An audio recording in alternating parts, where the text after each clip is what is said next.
Hey guys, Ray from Love RV and Boat. Just doing a bit of reorganization now that we're back from our southern snowbird journeys. And I took this time to clean out the truck bed because I needed to move a bunch of stuff. So I pulled out our hitch and going to do a bit of maintenance to it. But I thought it'd be a good time to give you a bit of a review. Now this is the Ram M20 hitch that I factory ordered the fifth wheel prep package and the fifth wheel hitch. Had about 5.5 years now, and it's been great. It mates with a trail air pin box there that has the airbag and the shock, and I basically get no chucking or anything, very smooth tow. This thing's performed pretty well, hasn't had too many problems with it. I just take it off the truck and do a bit of maintenance with it, maybe every year or so. See down here, the head unit pops out of the main unit here. So there's 6 big nuts and bolts, so I check the torque on them, make sure they're not coming loose. And this is part of the puck system here. So it goes in to the truck's puck system and then goes like that. And then there's some clips to hold that in place. Haven't any problems there. All I have to do is kind of clean that up and maybe put a little lubrication in it. In the middle here, there is a rubber square piece. You can see right there. No signs of any problems there. It's been good. Let's move over to the head unit here.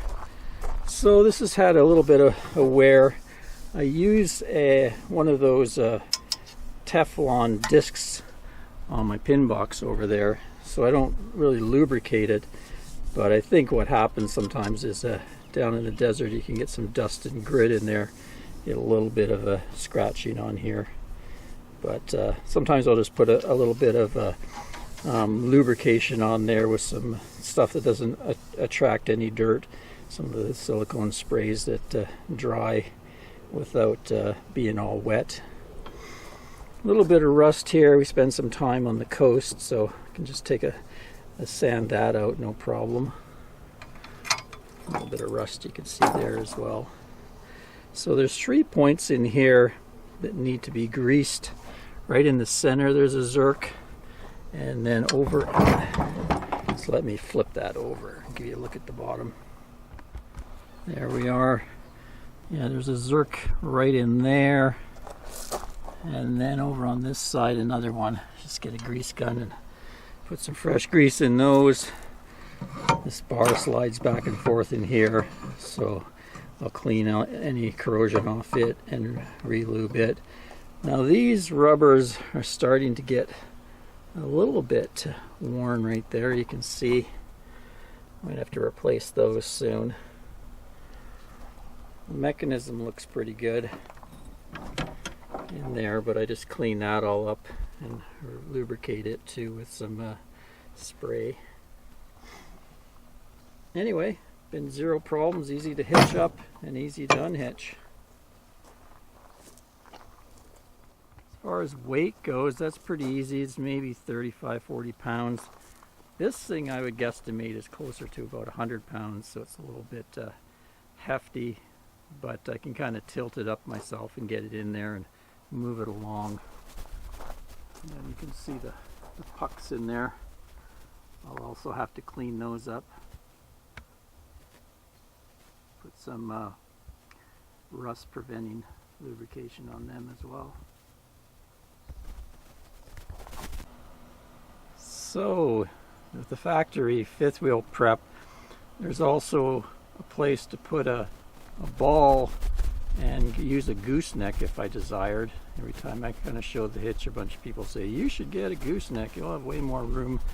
Well, that may be true, but I do like to use that trail air, and I do have an 8-foot box, so I still have enough room to put this big toolbox here, and also I have another toolbox with a solar panel on that fits perfectly in front of the hitch, and I still have a bunch of space back here, so plenty of space to utilize this hitch instead.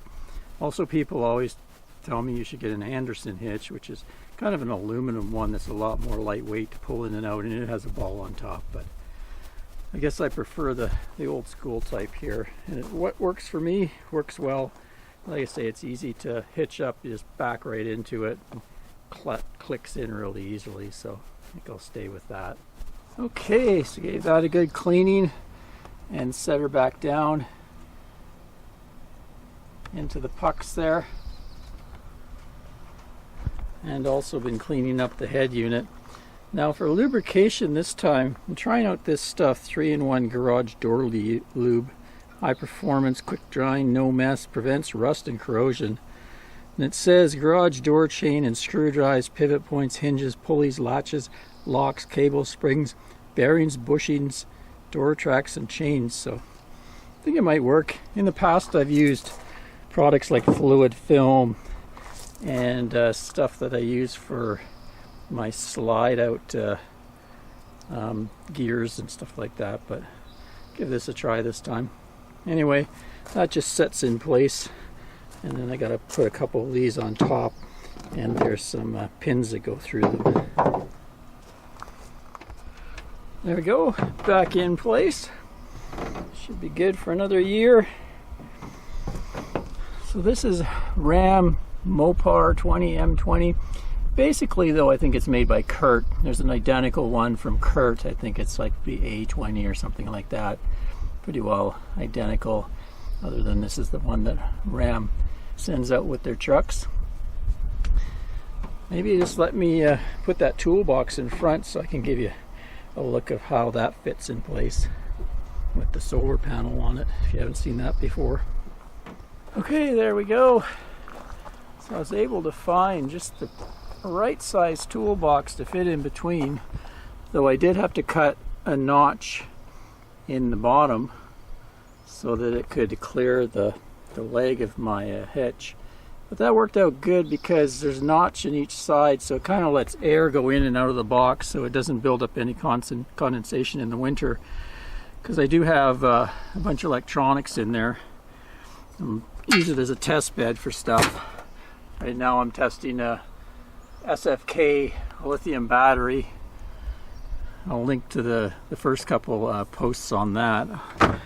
Once I finish RVing for the season, I'll come up with a final review on that battery, but so far it's been good. And then it just clears this toolbox here, allowing me to lift that lid up, and also the solar panel kind of comes up like that so I can get in and out of the front toolbox. So it's worked out pretty good. Every once in a while the hitch does kind of hit against that panel, but so far it hasn't cracked it or anything. Till next time, Ray from Love Your RV and Boat. Thanks for watching, guys. Cheers.